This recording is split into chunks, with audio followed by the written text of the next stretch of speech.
Hello friends, welcome to Sam's academy. आज मैं आप लोगों के साथ बहुत ही महत्वपूर्ण चैप्टर के बारे में डिस्कस करेंगे। इसका नाम है समाजीकरण यानी कि सोशलाइजेशन। साथ ही साथ इसी चैप्टर से संबंधित कुछ प्रीवियस ईयर के क्वेश्चन भी रखे हैं जो कि मुख्य रूप से सीटेट, यूपीटेट या फिर अन्य टीचिंग एग्जाम्स में कहीं ना कहीं पूछे गए हैं। और एग्जाम के पर्सपेक्टिव से जितने भी इंपॉर्टेंट टॉपिक हैं उनको मैं अपने यूट्यूब चैनल पर आप लोगों के साथ डिस्कस कर रहा हूँ, इसलिए आप लोग चैनल को सब्सक्राइब कर लीजिए जिससे कि आप लोगों को वीडियो का नोटिफिकेशन समय से मिल जाया करे। और इसी सीरीज का आज 21वां टॉपिक है जिसमें हम समाजीकरण यानी कि सोशलाइजेशन के बारे में डिस्कस करने जा रहे हैं। तो आइए देखते हैं समाजीकरण के बारे में। समाजीकरण एक ऐसी प्रक्रिया है जो नवजात शिशु को सामाजिक बनाने में मदद करती है। मतलब कि न्यूली बॉर्न चाइल्ड जो होगा उसको समाज में जीवित रहने के लिए कौन कौन सी प्रक्रिया से गुजरना है या किन किन मूल्यों को सीखना है, ये सारी चीजें जब वो निरंतर मतलब कि एक क्रम में सीखता चला जाता है तो इसी को हम क्या कहते हैं, समाजीकरण। मतलब कि समाज में अगर हमें जीवित रहना है तो समाज के जो मूल्य हैं या फिर जो नियम कानून है या कायदे हैं उनको हम धीरे धीरे स्टेप वाइज सीखते चले जाते हैं। इसी को हम क्या कहते हैं, समाजीकरण कहते हैं। और धीरे धीरे हम समाज के अनुरूप ढलते चले जाते हैं, इसी को हम समाजीकरण कहते हैं। इससे व्यक्तित्व का विकास होता है। मतलब कि जब समाजीकरण की प्रक्रिया हमारे अंदर धीरे धीरे आती चली जाएगी और हम धीरे धीरे सामाजिक होते जाएंगे तो हमारे अंदर क्या होगा, व्यक्तित्व का विकास होगा तथा हम सामाजिक सांस्कृतिक विरासत के बारे में समझना प्रारंभ करते हैं या फिर उनके बारे में जानना शुरू करते हैं। जब हमारे अंदर धीरे धीरे समाजीकरण आता जाएगा तो हम धीरे धीरे समाज के बारे में और संस्कृत के बारे में, अपनी संस्कृत और अपनी विरासत के बारे में परिचित होते चले जाते हैं। जब बालक सामाजिक प्रत्याशाओं तथा सामाजिक मानकों के अनुरूप व्यवहार करना सीख लेता है तो इसे समाजीकरण की संज्ञा दी जाती है। मतलब कि समाज में जीवित रहने के लिए जो सामाजिक मूल्य हैं या फिर जो नियम कानून है या फिर कायदे हैं उनको धीरे धीरे बच्चा सीखता चला जाता है या फिर सीख लेता है तो उसी को हम क्या कहते हैं, समाजीकरण कहते हैं। या फिर उस व्यक्ति को हम समाजीकरण की संज्ञा दे देते हैं कि मतलब ये बच्चा अब सामाजिक हो चुका है और समाज के बारे में वो अच्छी समझ रखने लगा है। या फिर समाज में जीवित रहने के लिए कौन से नियम हमें फॉलो करना है या फिर किस पथ पर हमें चलना है, ये सारी चीजें अगर हम धीरे धीरे समझना प्रारंभ कर लेते हैं तो इसी को हम क्या कहते हैं, समाजीकरण कहते हैं। और समाजीकरण की जो प्रक्रिया होती है जीवन पर्यंत चलने वाली प्रक्रिया होती है। मतलब क्या होता है कि लाइफ लॉन्ग प्रोसेस होता है। जब तक हम जीवित रहते हैं तब तक हम समाज से कुछ ना कुछ सीखते रहते हैं और समाज में जीवित रहने के लिए कुछ हम धीरे धीरे नया डेली कुछ नया खोज करते हैं और नया कुछ धीरे धीरे अपने अंदर क्या करते हैं, अवशोषित करते हैं या फिर कुछ बदलाव करते रहते हैं अपने अंदर। कुछ चीजें सीखेंगे उससे अपने अंदर बदलाव करेंगे और कुछ चीजें अपने दिमाग से सोच कर अपने अंदर बदलाव करेंगे कि समाज में जीवित रहने के लिए या समाज में अपनी ग्रोथ के लिए हमें इन सारी चीजों को फॉलो करना चाहिए। ये सारी चीजें जब हमारे अंदर आती चली जाती है तो इसी को हम क्या कहते हैं, समाजीकरण कहते हैं। इस प्रक्रिया को हम समाजीकरण कहते हैं। समाजीकरण की प्रक्रिया जो है ये कई सारे स्टेप में चलती है। तो सबसे पहला स्टेप जो होता है बच्चे का, जब बच्चा जन्म लेता है तो उसको क्या कहते हैं, उसका जब पालन पोषण किया जाता है तो ये सबसे पहला प्रोसेस होता है समाजीकरण के लिए, या चाइल्ड रियरिंग जो प्रोसेस होता है इसी को हम समाजीकरण का सबसे पहला प्रोसेस कहते हैं। बालक के समाजीकरण में पालन पोषण सबसे ज्यादा प्रभाव डालता है। मतलब कि जो बच्चे का पालन पोषण होगा उसका किस तरह से केयर की गई या फिर उसका किस तरह से पालन पोषण किया गया है, ये बहुत ही बड़ा फैक्टर होता है बच्चे के समाजीकरण पर। या फिर बच्चे के जो बिहेवियर होता है इस पे बहुत ही बड़ा प्रभाव डालता है कि बच्चे का पालन पोषण किस तरह से किया गया है। एक कहावत ही कही गई है कि बच्चे का बिहेवियर देखकर या आदमी का बिहेवियर देखकर ये पता चलता है कि उसका पालन पोषण किस तरह से किया गया है, उसकी केयरिंग किस तरह से की गई है।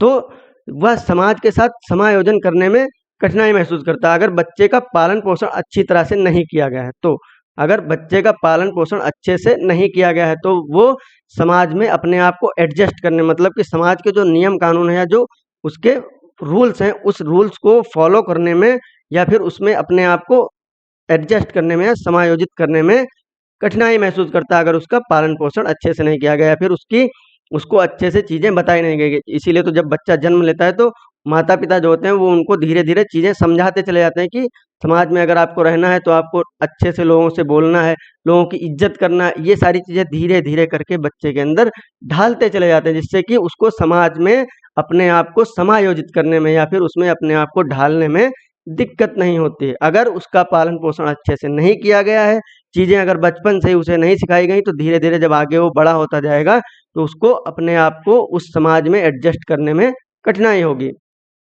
फिर सहयोग या फिर कोऑपरेशन, बच्चा समाज के सहयोग से ही समाज का हिस्सा बनता है। अगर समाज उसका सहयोग नहीं करेगा, अगर उसको चीज़ें समझाई नहीं जाएंगी या समाज के द्वारा अगर उसको चीज़ें बताई नहीं जाएंगी, तो वो समाज में जीवित रहने में पूरी तरह से सक्षम नहीं हो पाएगा। तो वो समाज के सहयोग से ही समाज में जीवित रहने के लिए सक्षम हो पाता है या फिर समाज का हिस्सा बन पाता है। फिर जैसे जैसे बालक अपने साथ अन्य व्यक्तियों का सहयोग पाता है, वैसे वैसे दूसरे लोगों का भी वो सहयोग प्रदान करना प्रारंभ करता है। मतलब कि समाज, जब बच्चा बड़ा हो रहा होता है या फिर समाज से वो सीख रहा होता है, तो जब सीखने में उसको धीरे धीरे लोगों से मदद मिलती है, तो जब वो थोड़ा बड़ा हो जाता है और सीख लेता है सारी चीज़ें, तो धीरे धीरे वो फिर उसी चीज़ को रिवर्स करता है या दोहराता है। तो उसने समाज से पहले सीखा था, अब क्या करेगा, धीरे धीरे समाज को, जो नई पीढ़ी आती जाएगी उनको सिखाने का प्रयास करेगा। इसी को हम क्या कहते हैं, कोऑपरेशन। जो चीज़ हमने समाज से ली, वो चीज़ हम समाज को देना स्टार्ट करते हैं। तो इसी को हम क्या कहते हैं, सहयोग या कोऑपरेशन, या फिर सहयोग के द्वारा समाजीकरण को सीखना। इसी प्रोसेस को हम सहयोग के द्वारा समाजीकरण के बारे में सीखना कहते हैं। अगर हम जिस तरह से समाज से प्राप्त किए उसी तरह समाज को वापस लौटाएं, तो इसी को हम कोऑपरेशन कहते हैं। फिर अनुकरण यानी कि इमिटेशन। अनुकरण का अर्थ होता है नकल करके सीखना। मतलब कि अगर बच्चा समाज से चीज़ों को नकल करके सीखता है, जैसे वो अपने टीचर से नकल करके सीखेगा या अपने मम्मी पापा से या अपने बड़े भाई से, वो धीरे धीरे नकल करके सीखेगा। ये सीखेगा कि भाई मम्मी पापा अगर समाज में रह रहे हैं तो समाज में लोगों के साथ किस तरह का व्यवहार कर रहे हैं, या फिर किस तरह के कर्तव्य, वो उनके कर्तव्य निष्ठा उनकी है, या फिर समाज के प्रति उनकी किस तरह के व्यवहार है। ये सारी चीज़ें वो अपने परिवार और अपने आसपास के लोगों से नकल करके सीखता है। फिर वही चीज़ धीरे धीरे वो अपने अंदर एडॉप्ट करता चला जाता है। फिर अपने से बड़े लोगों का अनुकरण करके सीखता है। मतलब कि नकल करके या फिर अनुकरण करके सीखता है और धीरे धीरे समाज का हिस्सा बनता चला जाता है। अनुकरण का मतलब यही होता है कि समाज में जो लोग हैं उससे बड़े, उनसे वो सीखता है चीज़ें, कि वो समाज में जीवित रहने के लिए कौन से नियम कानून फॉलो करते हैं और किस तरह से लोगों के साथ व्यवहार करते हैं। ये चीज़ें वो नकल करके या फिर अनुकरण करके अपने बड़ों से सीखता चला जाता है। फिर पुरस्कार एवं दंड, रिवार्ड एंड पनिशमेंट, ये ऐसा प्रोसेस होता है जिसमें कि बच्चा अगर कोई अच्छा कार्य करता है तो उसको हम क्या करते हैं, अगर समाज की जो मान्यताएं या फिर जो रूल हैं उनके हिसाब से अगर अपने कार्य करता है या फिर उसी पथ पर धीरे धीरे अपनी प्रगति करता चला जाता है, तो उसको हम क्या करते हैं, प्रोत्साहित करते हैं। और अगर वो सामाजिक मूल्यों को हतोत्साहित करता है या फिर सामाजिक मूल्यों को तोड़ने का प्रयास करता है या सामाजिक मूल्यों के विपरीत व्यवहार करता है, तो हम उसको क्या करते हैं, दंडित करते हैं, जिससे वह ऐसा कृत्य दोबारा ना कर सके। ठीक है। अगर समाज में वो बच्चा धीरे धीरे अपनी ग्रोथ कर रहा है, तो समाज के नियमों या आदर्श और मान्यताओं के अनुसार अपने कार्यों को करता है और धीरे धीरे वो अपने विकास के पथ पर चल रहा है, तो हम क्या करेंगे, उसको क्या करेंगे, उसको प्रोत्साहित करेंगे या उसको इनाम देंगे। और अगर वो समाज के मूल्यों को तोड़कर या फिर समाज के मूल्यों को या फिर रूल्स को फॉलो किए बिना उनको मतलब कि एक दरकिनार करके अपने ग्रोथ को करता चला जा रहा है, फिर अपने बारे में अपना विकास करता चला रहा है, या फिर समाज के मूल्यों को फॉलो नहीं कर रहा है, तो उसको हम क्या करते हैं, दंडित करते हैं। जैसे कि माता पिता होते हैं, अगर कोई बच्चा कोई ऐसे कर्तव्य करता है जो समाज के लिए स्वीकार्य नहीं होते हैं या फिर समाज उनको स्वीकार नहीं करता, तो उनके माता पिता क्या करते हैं, उनको दंडित करते हैं और उनको समझाने का प्रयास करते हैं कि ये कार्य हमें नहीं करना चाहिए। तो इसी को हम क्या कहते हैं, पुरस्कार एवं दंड। ये एक उनका मतलब कि समाज में जीवित रहने का एक तरह से समाजीकरण को सीखने के बारे में ये एक तरह का प्रोसेस है। ठीक है। फिर समाजीकरण के बच्चों के समाजीकरण में मुख्यतः दो प्रकार की एजेंसी कार्य करती हैं। जैसे पहली क्या है, प्राथमिक संस्था, और दूसरी गौड़ संस्था, मतलब primary agency and secondary agency. जो प्राइमरी एजेंसी होती है ये बच्चे के ऊपर प्रत्यक्ष प्रभाव डालती है। क्या होता है, इससे प्रत्यक्ष रूप से प्रभावित होता है बच्चा, जो प्राइमरी एजेंसी होती है। जैसे इसका उदाहरण क्या है, परिवार के साथ बच्चा रहता है, तो सीधे सीधे बच्चा परिवार में क्या कार्य हो रहे हैं या फिर परिवार के लोग किस तरह का आचरण करते हैं, उससे वो सीधा प्रभावित होता है। फिर दोस्तों के साथ वो बच्चा हमेशा रहता है, खेलता है, कूदता है, पढ़ने जाता है, ये सारी चीजें करता है, तो दोस्त भी उसके जो प्राइमरी एजेंसी होते हैं, फिर प्राथमिक संस्था होते हैं, जिससे वो चीजें सीखता है। फिर पड़ोसी जो होते हैं उनके भी हमेशा वो साथ रहता है, पड़ोसियों के आसपास रहता है, तो पड़ोस में किस तरह के कर्तव्य होते हैं, फिर किस तरह के लोग रूल फॉलो करते हैं, ये सारी चीजें वो धीरे धीरे सीखता रहता है। फिर रिश्तेदार भी हैं, स्वास्थ्य भी है, क्लब है और स्कूल है। स्कूल से भी वो कई सारी चीजें सीखता है समाजीकरण के बारे में, कि लोग वहाँ पर किस तरह से पढ़ाई कर रहे हैं, फिर या स्कूल के जो रूल्स हैं या फिर नियम कानून है, या फिर स्कूल में टाइम से जाना, स्कूल से टाइम से आना, ये सारी चीजें स्कूल से वो सीखता है। तो ये क्या होते हैं, प्राथमिक या फिर प्राइमरी एजेंसी या फिर डायरेक्ट एजेंसी होते हैं, जिनसे वो चीजों को डायरेक्टली सीखता है। फिर क्या है, गौड़ गौड़ संस्था है, फिर सेकेंडरी एजेंसी, इसका बच्चे पर प्रत्यक्ष रूप से प्रभाव नहीं पड़ता है। क्या है, प्रत्यक्ष रूप से प्रभाव नहीं पड़ता, लेकिन प्रभाव पड़ता है, ऐसा नहीं कि प्रभाव नहीं पड़ता, लेकिन ये अप्रत्यक्ष रूप से प्रभाव पड़ता है। जैसे कि इसमें उदाहरण है पुलिस स्टेशन, जैसे पुलिस स्टेशन में चीजें कैसे हो रही हैं या फिर पुलिस के द्वारा कौन से रूल फॉलो कराए जा रहे हैं, तो ये धीरे धीरे वो क्या करता है, डायरेक्ट तो नहीं सीखता, लेकिन समाज में चीजें कैसे चल रही हैं या फिर पुलिस के द्वारा कौन कौन सी चीजें फॉलो कराई जा रही हैं, ये धीरे धीरे वो अप्रत्यक्ष रूप से सीखता चला जाता है। फिर सार्वजनिक पुस्तकालय तो से वो डायरेक्टली तो कभी कनेक्टेड नहीं रहता, लेकिन पुस्तकालय कभी तो जाता ही है, तो वो वहां से भी सीखता है। फिर रेलवे स्टेशन से सीखता है, एयरपोर्ट से सीखता है। ये क्या है, गौड़ संस्थाएं या फिर सेकेंडरी जो एजेंसी हैं, यहाँ से भी बच्चा समाजीकरण के बारे में चीजों को सीखता है। या फिर रेलवे स्टेशन पे अगर वो डेली तो जाता नहीं, लेकिन कभी कभी तो जाएगा, तो वहाँ के कुछ रूल्स होंगे या फिर वहाँ पे किस तरह से रहना, ये सारी चीजें वो सीखता रहता है। तो ये जैसे कि बताया गया है, जो समाजीकरण की प्रक्रिया होती है जीवन पर्यंत निरंतर चलने वाली प्रक्रिया होती है। जब तक हम जीवित रहते हैं, जब तक हम मतलब कि जन्म से लेकर मृत्यु तक, मतलब कि ओम से लेकर टोम तक हम चीजों को सीखते रहते हैं। तो यही जो मतलब कि लगातार चलने वाली प्रक्रिया होती है, कंटिन्यूअस प्रोसेस होता है जो समाजीकरण की प्रक्रिया होती है, क्योंकि हम डेली कुछ नया सीखते हैं। फिर क्या है, समाजीकरण की कुछ इकाइयां हैं कि जहां से बच्चा सीखता है। कुछ इकाइयां हैं जैसे कि परिवार है, स्कूल है, और क्या कहते हैं, खेल हैं। ये सारी चीजें क्या है, कम्युनिटी है, समुदाय, अध्यापक, ये सारी चीजें इकाइयां हैं कि यहाँ से बच्चा सीखता है चीजों को। समाजीकरण का आरंभ परिवार से होता है। जैसे कि समाजीकरण का सबसे पहला जो आधार क्या होता है, आधार स्तंभ क्या होता है, परिवार होता है, क्योंकि परिवार में बच्चे का जन्म होगा, परिवार में किस तरह से कार्य किए जा रहे हैं या फिर लोग किस तरह से बिहेवियर करते हैं, ये सारी चीजें वहां से ही तो बच्चे के अंदर आती हैं। जिस तरह का परिवार होगा बच्चे के अंदर, ये डेफिनेटली ऐसी बात होगी कि वही चीजें वो सीखेगा। तो और यह समाजीकरण की पहली इकाई होती है। जैसे कि बताया गया है कि प्राइमरी एजेंसी होती है, तो प्राइमरी या पहली इकाई जो क्या होती है, ये परिवार होता है। और बच्चे की प्रथम पाठशाला भी परिवार ही होता है। परिवार से ही चीजों को सीखता है, क्योंकि घर से ही वो चीजों को सीखता है। या फिर कुछ चीजें जैसे छोटा बड़ा या गिनती, ये सारी चीजें, या फिर कुछ रूल्स होते हैं, जो कुछ भी है, अगर बेसिक चीजें जितनी भी हैं, स्कूल जाने से पहले बच्चा कहाँ, स्कूल में सीखता है। इसीलिए इसको हम क्या कहते हैं, प्राइमरी पाठशाला। फिर दूसरा क्या है, स्कूल। परिवार के बाद स्कूल एक ऐसी संस्था होती है जिससे बालक सर्वाधिक प्रभावित होता है। मतलब कि परिवार के बाद अगर कुछ सबसे ज्यादा अगर कोई चीज इंपॉर्टेंट होती है या फिर सबसे ज्यादा चीजें अगर सीखता है परिवार के बाद, तो वो कहाँ से सीखता है, स्कूल से या फिर अपने कॉलेज से। ठीक है, तो यह क्या होती है, क्योंकि वह वहीं पर वह अपने नए मित्रों को तथा ज्ञानात्मक कौशल, सामाजिक कौशल, व्यवहारिक आदि के रूप में नई नई चीजों को क्या करता है, ग्रहण करता है। क्या होता है, स्कूल में अगर वो जाएगा तो उसके नए मित्र स्कूल में बनेंगे, ये तो डेफिनेटली होता ही होता है। ठीक है, नए नए मित्र बनेंगे। फिर ज्ञानात्मक कौशल, चीजों के बारे में ज्ञान प्राप्त करता है। ठीक है, सामाजिक कौशल कैसे, एक भाई क्लास होगी, उसमें कई सारे लोग रह रहे होंगे, कई सारे वर्ण के होंगे, कई सारे जात के, कई सारी संस्कृत के लोग होंगे, तो वहां पर क्या होगा, सामाजिक कौशल का विकास होगा। चीजों को वो वहां पर सीखेगा कि यहाँ पर कैसे लोग रह रहे हैं, काले होंगे, गोरे होंगे, कई सारे समाज से आए होंगे, या फिर कई सारी संस्कृतियों को फॉलो करते होंगे, तो वो डाइवर्सिटी ऑफ लाइफ चीजों को देखेगा वहां पे। ठीक है, फिर व्यवहार आदि के रूप में नई नई चीजों को ग्रहण करता है। विद्यालय में बच्चा स्नेह, सहयोग, कर्तव्य निष्ठा एवं एक दूसरे के साथ समायोजन करना, मतलब कि एडजस्टमेंट करना भी स्कूल से ही बच्चा सीखता है। चीजों को एडजस्ट करना है, फिर लोगों से स्नेह करना। ठीक है, लोगों से स्नेह करना, लोगों का सहयोग करना। अगर कोई बच्चा पढ़ाई कर रहा है, अगर पढ़ाई में कमजोर है, और दूसरा अगर बच्चा पढ़ाई में तेज है, तो क्या करता है, उसको पढ़ाने का या समझाने का प्रयास करता है। फिर कर्तव्य निष्ठा, मतलब कि अपना क्या कर्तव्य है उसके बारे में उसको बोध होता है, या फिर धीरे धीरे वो किस तरह से कर्तव्य के बारे में जानना शुरू करता है। उसको अगर होमवर्क दिया जाएगा, तो अगर वो होमवर्क नहीं लेकर जाता है, तो स्कूल में उसकी क्या होती है, दंडित किया जाता है। फिर उसको समझाया जाता है कि ये आपका कर्तव्य है, इसको आपको करना चाहिए। तो इससे धीरे धीरे बच्चे के अंदर कर्तव्य निष्ठा धीरे धीरे जीवन पर्यंत बढ़ती चली जाती है। इसीलिए जब धीरे धीरे बच्चा बड़ा होता चला जाता है, तो वो अपने कर्तव्य को समझता चला जाता है। फिर क्या, तीसरी, अध्यापक यानी कि टीचर। बच्चे के समाजीकरण में अध्यापक का बहुत ही बड़ा योगदान होता है।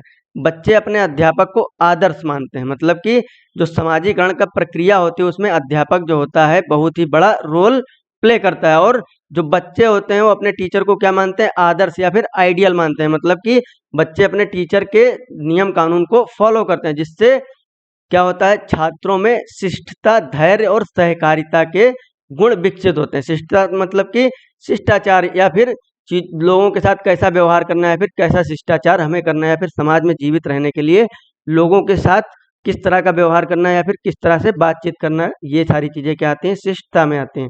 फिर धैर्य, समाज में अगर रहना है या फिर कोई चीज अगर उसको प्राप्त नहीं होती है तो उसके बारे में उसको धैर्य रखना है, या फिर उन चीजों को प्राप्त करने के लिए धैर्य के साथ मेहनत करना है। ये सारी चीजें कहाँ से सीखता है, टीचर से, उनसे अनुकरण करके सीखता है। फिर सहकारिता यानी कि कोऑपरेशन की भावना, क्योंकि टीचर जो होता है अगर कमजोर बच्चा हुआ क्लास में तो उसको भी वो पढ़ाने का प्रयास करता है, समझाने का प्रयास करता है, उसके साथ कोऑपरेट करता है, उसको समझाने का प्रयास करता है और उसके साथ जुड़ने का प्रयास करता है कि वो अपने आप को अलग ना समझे या कमजोर ना समझे। तो बच्चे धीरे धीरे इस चीज को नकल करते हैं या फिर इस चीज को अपने अंदर उतारने का प्रयास करते हैं। इसी को हम क्या कहते हैं, अध्यापक के द्वारा बच्चा क्या करता है, आदर्श उनको मानकर उनके जो गुण होते हैं उनको अपने अंदर मतलब क्या कहते हैं, उतारने का प्रयास करता है या फिर अपने अंदर उनको समाहित करने का प्रयास करता है। इसी से उसके अंदर ये सारे गुण विकसित होते हैं। फिर समुदाय या फिर कम्युनिटी, समुदाय जो होता है, जिस समुदाय में बच्चा रहता है वो तो बहुत ही बड़ा रोल प्ले करता है बच्चे के समाजीकरण में। तो बालक के समाजीकरण में समुदाय अथवा समाज का गहरा प्रभाव होता है। अगर समाज में बच्चा रह रहा है तो समाज में कौन सा कार्य हो रहा है, या फिर समुदाय में किस तरह के कार्य गतिविधियां हो रही हैं, या फिर किस तरह के लोग गतिविधियों से संलिप्त हैं, ये सारी चीजें अगर समाज से ही तो बच्चा सीखता है, क्योंकि समाज में वो सबसे ज्यादा टाइम इन्वेस्ट करता है, फिर सबसे ज्यादा टाइम उसमें खत्म करता है या वहीं पर सबसे ज्यादा समय तक रहता है। इसके अंतर्गत जातीय तथा राष्ट्रीय प्रथाएं, क्या, जातीय एवं राष्ट्रीय प्रथाएं मतलब कि अपने जाति या समाज की कौन सी प्रथा है और राष्ट्र की कौन सी प्रथा है, ये सारी चीजें वो धीरे धीरे सीखता है। और परंपराएं, मनोरंजन, ठीक है, जातीय और राष्ट्रीय प्रथाएं एवं परंपराएं, मनोरंजन, राजनीतिक विचारधाराएं, संस्कृत, कला, साहित्य इत्यादि को वो सीखता है। क्या होता है, राष्ट्रीय और जातीय परंपराएं कहाँ से सीखेगा, समुदाय से ही तो सीखेगा। समुदाय ही तो उसे बताएगा कि हमारा राष्ट्र है, हमें इस राष्ट्र, अपने राष्ट्र के प्रति क्या करना चाहिए, ईमानदार होना चाहिए, या फिर राष्ट्र के प्रति समर्पण की भावना हमारे अंदर विकसित होनी चाहिए। फिर समुदाय के अंदर जब वो रहता है तो कई सारे खेल खेलता है या फिर कई सारी मनोरंजन की गतिविधियों से जुड़ता है। और राजनीतिक विचारधारा, धीरे धीरे जब वो बड़ा होता चला जाता है तो राजनीति के बारे में भी चीजों के पकड़ होती चली जाती है, फिर राजनीति के बारे में वो धीरे धीरे चीजों को समझना प्रारंभ करता है। तो जो कम्युनिटी होती है, समुदाय होता है, उसी के द्वारा वो राजनीति के बारे में, कला के बारे में, अपनी संस्कृत मतलब अपनी संस्कृत क्या है और हमें इस अपनी संस्कृत को बचाने के लिए या फिर अपनी संस्कृत के बारे में ज्ञान कहाँ से प्राप्त होता है, समुदाय से प्राप्त होता है। कला, साहित्य इत्यादि, इतिहास इत्यादि के बारे में भी हमें समुदाय से ही चीजें प्राप्त होती हैं। फिर खेल, खेल बच्चों के मानसिक, शारीरिक, संवेगात्मक विकास के साथ साथ सामाजिक विकास में भी योगदान देता है। क्या होता है, खेल के द्वारा बच्चे के मानसिक विकास होता है, ठीक है, शारीरिक विकास होता है और संवेगात्मक विकास होता है। संवेगात्मक विकास मतलब कि उसके संवेग जो हैं जितने हैं उनके बारे में धीरे धीरे वो क्या करता है, जागृत होता चला जाता है, अगर खेल से वो जुड़ा हुआ है। फिर खेल से बच्चे एक टीम में अनुशासनात्मक तरीके से रहना सीखते हैं। जैसे कि अगर खेल में है तो आपको रूल फॉलो ही करने पड़ेंगे, अनुशासन में आपको रहना ही पड़ेगा, क्योंकि अब खेल आप तभी खेल पाएंगे या फिर खेल में तभी आप सक्सेस होंगे जब आपको आप अपने आप को एक अनुशासित ढांचे में ढालने में सक्षम रहेंगे, ठीक है। फिर जो खिलाड़ी होते हैं उनमें एक दूसरे के प्रति सहयोग की भावना विकसित होती है, या फिर सहयोग की भावना उनके अंदर हमेशा रहती है, क्योंकि अगर खेल में कोई बच्चा चोट खाता है तो क्या करते हैं, सारे खिलाड़ी अपना खेल छोड़कर सबसे पहले बच्चे का सहयोग करना प्रारंभ करते हैं, फिर सहयोग करने का प्रयास करते हैं। फिर हारने के बाद भी अपने संवेगों को नियंत्रित रखते हैं। जैसे कि अगर कोई हार भी जाता है तो लोग दूसरों से लड़ाई नहीं करते हैं, ठीक है, संवेगों को अपने अपने संवेग जो है, इमोशंस हैं, उनको नियंत्रित करके रखते हैं। और जो हारी हुई टीम होती है वो जीती हुई टीम को क्या करती है, बधाई देती है और उनसे हैंड शेक करती है, फिर हाथ मिलाती है। तो क्या होता है, जो खेल की भावना होती है, खेल जो होते हैं, इनसे हमें समाजीकरण के बारे में बहुत कुछ सीखने को मिलता है और हम अनुशासनात्मक तरीके से समाज में रहना सीखते हैं और अनुशासन के बारे में परिचित होते हैं और एक दूसरे का सहयोग करना भी सीखते हैं और अपने संवेग पर नियंत्रण करना भी धीरे धीरे सीखने लगते हैं। और कुछ इंपॉर्टेंट क्वेश्चन भी रखे हैं इसी चैप्टर से संबंधित, तो आइए उनको देख लेते हैं। समाजीकरण एक प्रक्रिया है, socialisation is a process. Question number 1 है, समाजीकरण एक प्रक्रिया है। तो ऑप्शन नंबर 1 देखते हैं, मूल्यों, विश्वासों और अपेक्षाओं को प्राप्त करना। पहला ऑप्शन क्या है, मूल्यों, विश्वासों और अपेक्षाओं को प्राप्त करना, यानी कि acquiring values, beliefs and expectation. दूसरा ऑप्शन है आत्मसात और आवास। तीसरा है समाज की संस्कृति की आलोचना करना। चौथा है दोस्तों के साथ मेल जोल करना, मतलब कि assimilation and accommodation, learning to critique the culture of a society. फिर क्या है सोशलाइजेशन विद फ्रेंड्स। तो समाजीकरण एक प्रक्रिया है विश्वास, मूल्यों, विश्वासों और अपेक्षाओं को प्राप्त करना। फिर नेक्स्ट क्वेश्चन है सामाजिक अधिगम का सिद्धांत निम्नलिखित में से किस घटक पर बल देता है? The theory of social learning emphasises on which of the following factors. तो पहला ऑप्शन है प्रकृति यानी कि नेचर। दूसरा क्या है पोषण यानी कि नर्चर। तीसरा अनुकूलन मतलब कि एडॉप्टेशन। चौथा पाठ संशोधन यानी कि एमेंडेशन। तो इसमें कौन सा ऑप्शन सही होगा? पोषण यानी कि नर्चर। फिर तीसरा क्वेश्चन है बंडूरा के सामाजिक अवलोकन पर आधारित अधिगम सिद्धांत में निम्नलिखित में से कौन सी प्रक्रिया होती है? Which of the following is a process in the social observation learning theory of Bandura. तो नंबर 1 ऑप्शन है स्वचिंतन यानी कि रिफ्लेक्शन। दूसरा क्या है प्रतिधारण यानी कि रिटेंशन। तीसरा है पुनरावृत्ति यानी कि रेपिटिशन। चौथा पुनरावर्तन मतलब कि रिकैप्चुलेशन। तो इसमें कौन सा ऑप्शन सही होगा? प्रतिधारण। फिर चौथा क्वेश्चन है युवा शिक्षार्थियों को कक्षा में साथियों के साथ अंतःक्रिया करने और काम करने के लिए प्रोत्साहित किया जाना चाहिए, जिससे क्या होगा उनमें? Young learner should be encouraged to interact and work with peers in the classroom so that. Option number 1 है वे साथियों के साथ प्रश्नों के उत्तर देना सीखेंगे, मतलब कि answer of the question will be learn with peer group. दूसरा ऑप्शन है वे अध्ययन के दौरान सामाजिक कौशल सीखते हैं, they learn social skills in the course of study. फिर क्या है कक्षा में अनुशासन बनाए रखा जा सकता है, या फिर discipline can be maintained in the classroom. फिर उपरोक्त सभी यानी कि ऑल ऑफ द एबव। तो क्वेश्चन है युवा शिक्षार्थियों को कक्षा में साथियों के साथ अंतःक्रिया करने और काम करने के लिए प्रोत्साहित किया जाना चाहिए, जिससे उनमें क्या होगा? वे अध्ययन के दौरान क्या होगा? सामाजिक कौशल को सीखते हैं। क्या होगा? वे अध्ययन के दौरान सामाजिक कौशल को सीखते हैं। पांचवा क्वेश्चन है शिक्षा के संदर्भ में सामाजिकरण से क्या तात्पर्य? In the context of education socialisation means. Option number 1 है अपने सामाजिक मानदंड बनाना यानी कि creating ones on social norms. फिर समाज में बड़ों का सम्मान करना, रिस्पेक्टिंग एल्डर्स इन सोसाइटी। सामाजिक वातावरण में अनुकूलन और समायोजन, adopting and adjustment to the social environment. फिर सामाजिक मानदंडों का सदैव अनुपालन करना, ऑलवेज फॉलोइंग सोशल नॉर्म्स। तो क्वेश्चन है शिक्षा के संदर्भ में सामाजिकरण से क्या तात्पर्य है? तो क्या होगा? सामाजिक वातावरण में अनुकूलन और समायोजन। सो आज के लिए इतना ही। नेक्स्ट चैप्टर हम नेक्स्ट वीडियो में कवर करेंगे। तब तक के लिए धन्यवाद। आप लोग टेलीग्राम चैनल को मेरे ज्वाइन करिए, जिससे कि आप लोगों को वीडियो का नोटिफिकेशन आसानी से मिल जाया करे, और जो वीडियो लेक्चर है इसका PDF नोट जो है वो आप लोगों को उसी टेलीग्राम चैनल पर आप लोगों को मिल जाया करेगा। और ये जो टेलीग्राम का ये लिंक है वो आप लोगों को वीडियो को डिस्क्रिप्शन में मिल जाएगा, इसलिए आप लोग टेलीग्राम चैनल को ज्वाइन करिए और चैनल को सब्सक्राइब करिए, वीडियो को लाइक शेयर करिए। So thank you so much, thank you.